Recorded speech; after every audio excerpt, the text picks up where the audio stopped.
How do you give a rough estimate on a cleaning job that you're bidding? That's a great question. I'm Angela Brown, and this is Ask a House Cleaner. This is a show where you get to ask a house cleaning question, and I get to help you find an answer. Now, we have somebody that wrote into the show, and they asked this question.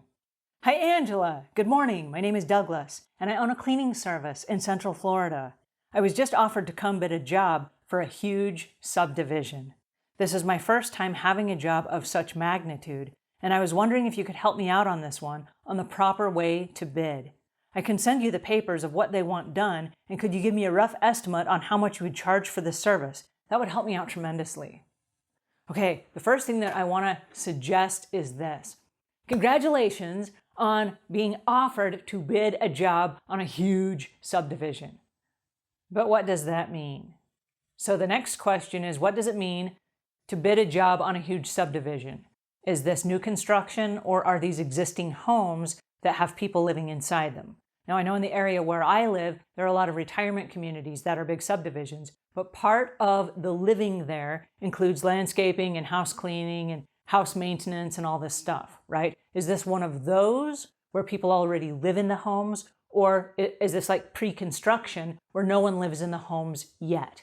The reason I ask is because there are a whole bunch of questions that need to be answered before any rough estimate can be given, right? How often is the cleaning?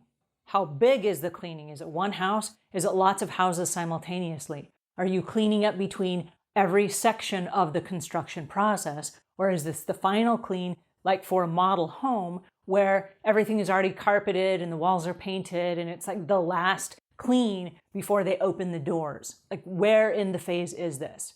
And does this require ongoing construction cleaning? For example, like if it's 5 model homes that are next to each other in a subdivision, are you expected to come in and clean those homes between, I don't know, every day after the realtors go home for the day and people have trucked stuff in and out from the carpets and they've used the toilets or whatever?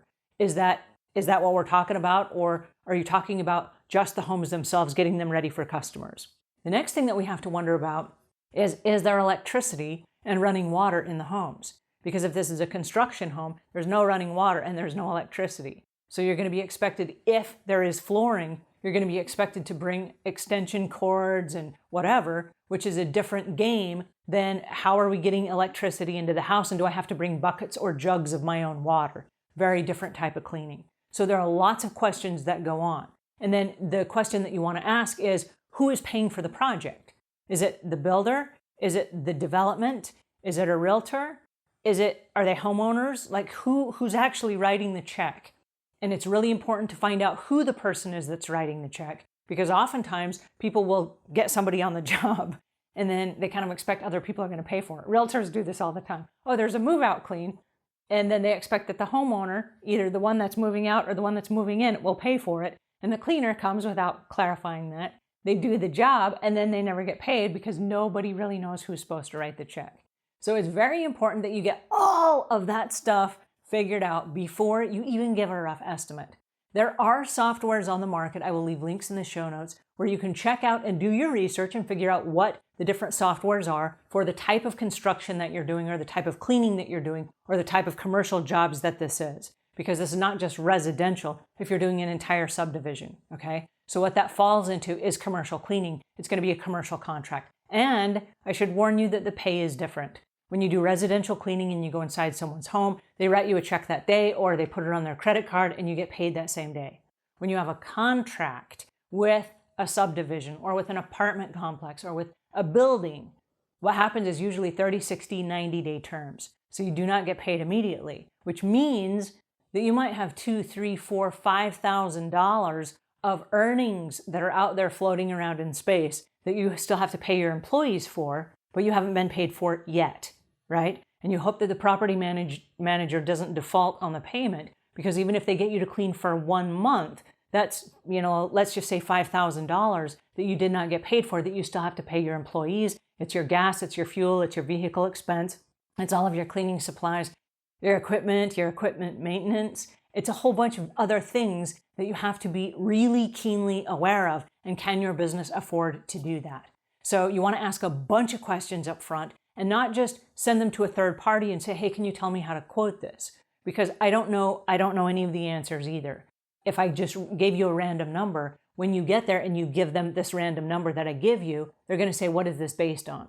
And because I don't know the variables and the parameters of the job or the scope of work, I can't give you a fair price. And so you can't give them a fair price either until you go through all of these questions with them and you walk them through, or they walk you through, exactly what a day in the life of looks like, so that you can then make a fair guesstimation on how much time, how many supplies, what that looks like for your business, and how much that's going to cost.